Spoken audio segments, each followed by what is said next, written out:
ಎಲ್ಲರಿಗೂ ನಮಸ್ಕಾರ. ನಾನು ನಿಮ್ಮ ಚೆನ್ನ. ಈ ಒಂದು ವಿಡಿಯೋದಲ್ಲಿ ಡಾಕ್ಟರ್ ಅಂಬೇಡ್ಕರ್ ಜಯಂತಿಯ ವಿಶೇಷ ಭಾಷಣ ನೋಡ್ತೋಣ. ಈ ಒಂದು ವಿಶೇಷ ಭಾಷಣ ಅಂತಕ್ಕಂಥ ಇಷ್ಟವಾಗಿದ್ರೆ ಒಂದು ಲೈಕ್ ಅನೇಕ ವಿಡಿಯೋದಲ್ಲಿ ಪ್ರೋತ್ಸಾಹ ತುಂಬ ಸಿಗುತ್ತೆ. ಇನ್ನೊಬ್ರಿಗೂ ಶೇರ್ ಮಾಡೋಣ ಸಾಧ್ಯ. ಇಂಥ ಅನೇಕ ವಿಡಿಯೋ ಚಾನಲ್ ಸಬ್ಸ್ಕ್ರೈಬ್ ಆಗಿ. ಹಾಗೆ ನೀವು ಯಾವ ರೀತಿಯ ಭಾಷಣ, ಯಾವ ರೀತಿಯ ಪ್ರಬಂಧ ಬೇಕಂತೇಳಿ ಕಾಮೆಂಟ್ ಮಾಡಿ. ಆ ವಿಷಯಕ್ಕೆ ತಕ್ಕಂತೆ ನಾವು ವಿಡಿಯೋ ಮಾಡಲು ಪ್ರಯತ್ನ ಪಡ್ತೇನೆ ಅಂತ ಹೇಳ್ತಾ ಒಂದು ಭಾಷಣವನ್ನು ನೋಡ್ತಾ ತಿಳಿತಾ ಕಲಿತಾ ಹೋಗೋಣ ಬನ್ನಿ. ವೇದಿಕೆಯ ಮೇಲಿರುವ ಗಣ್ಯರಿಗೂ, ನನ್ನ ಪ್ರೀತಿಯ ಶಿಕ್ಷಕರಿಗೂ ಹಾಗೂ ನನ್ನ ಸ್ನೇಹಿತರಿಗೂ ನನ್ನ ಹೃದಯಪೂರ್ವಕ ನಮಸ್ಕಾರಗಳು. ನನ್ನ ಹೆಸರು ರಾಜು.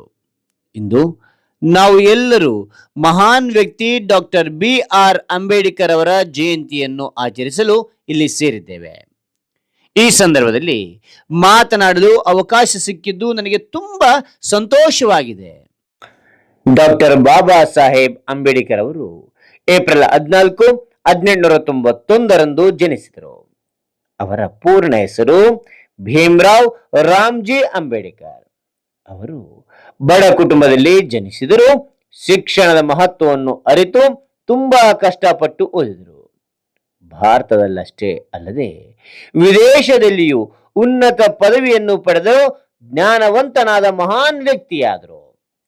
ಅಂಬೇಡ್ಕರ್ ಅವರನ್ನು ನಾವು ಭಾರತದ ಸಂವಿಧಾನ ಶಿಲ್ಪಿ ಎಂದು ಗೌರವದಿಂದ ಕರೆಯುತ್ತೇವೆ. ಭಾರತದ ಸಂವಿಧಾನವನ್ನು ರಚಿಸುವಲ್ಲಿ ಅವರು ಪ್ರಮುಖ ಪಾತ್ರ ವಹಿಸಿದರು. ಅವರು ಬಡವರು, ದೀನ ದಲಿತರು ಹಾಗೂ ಮಹಿಳೆಯರಿಗೆ ಸಮಾನ ಹಕ್ಕುಗಳು ಸಿಗುವಂತೆ ಹೋರಾಟ ನಡೆಸಿದರು. ಸಮಾಜದಲ್ಲಿ ಸಮಾನತೆ ಮತ್ತು ನ್ಯಾಯ ಸ್ಥಾಪಿಸಲು ತಮ್ಮ ಜೀವವನ್ನೇ ಸಮರ್ಪಿಸಿದರು. ಅಂಬೇಡ್ಕರ್ ಅವರು ಯುವ ಜನತೆಗೆ ಒಂದು ಮಹತ್ವದ ಸಂದೇಶವನ್ನು ನೀಡಿದ್ದಾರೆ. ಶಿಕ್ಷಣ ಎನ್ನುವಂಥದ್ದು ಪುರುಷರಿಗೆ ಎಷ್ಟು ಮುಖ್ಯವೋ ಮಹಿಳೆಯರಿಗೂ ಅಷ್ಟೇ ಮುಖ್ಯ. ಅಂದ್ರೆ ನಾವು ಚೆನ್ನಾಗಿ ಓದಿ ಜ್ಞಾನ ಪಡೆಯಬೇಕೆಂದು ಒಟ್ಟಾಗಿ ಕೆಲಸ ಮಾಡಬೇಕು ಮತ್ತು ಅನ್ಯಾಯದ ವಿರುದ್ಧ ಧೈರ್ಯವಾಗಿ ನಿಲ್ಲಬೇಕು.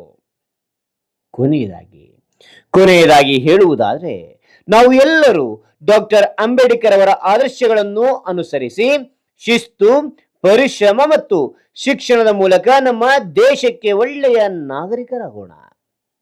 ಇಷ್ಟು ಮಾತನಾಡಲು ಅವಕಾಶ ನೀಡಿದ ಎಲ್ಲರಿಗೂ ಧನ್ಯವಾದಗಳು. ಜೈ ಭೀಮ್, ಜೈ ಭಾರತ್. ಹಾಗಾದ್ರೆ ಈ ಒಂದು ಮಾಹಿತಿ ಅಂತಕ್ಕಂಥ ಇಷ್ಟವಾದ್ರೆ ಒಂದು ಲೈಕ್ ಅನೇಕ ವಿಡಿಯೋ ಪ್ರೋತ್ಸಾಹ ತುಂಬ ಸಿಗುತ್ತೆ. ಇನ್ನೊಬ್ಬರಿಗೂ ಶೇರ್ ಮಾಡೋಣ ಸಾಧ್ಯ. ಇಂಥ ಅನೇಕ ವಿಡಿಯೋ ಚಾನಲ್ ಸಬ್ಸ್ಕ್ರೈಬ್ ಆಗಿ. ಮತ್ತೊಂದು ಹೊಸ ವಿಷಯದೊಂದಿಗೆ ಮತ್ತೊಂದು ಹೊಸ ವಿಡಿಯೋದಿಂದ ಭೇಟಿ ಆಗ್ತೇನೆ. Thank you for watching. Bye.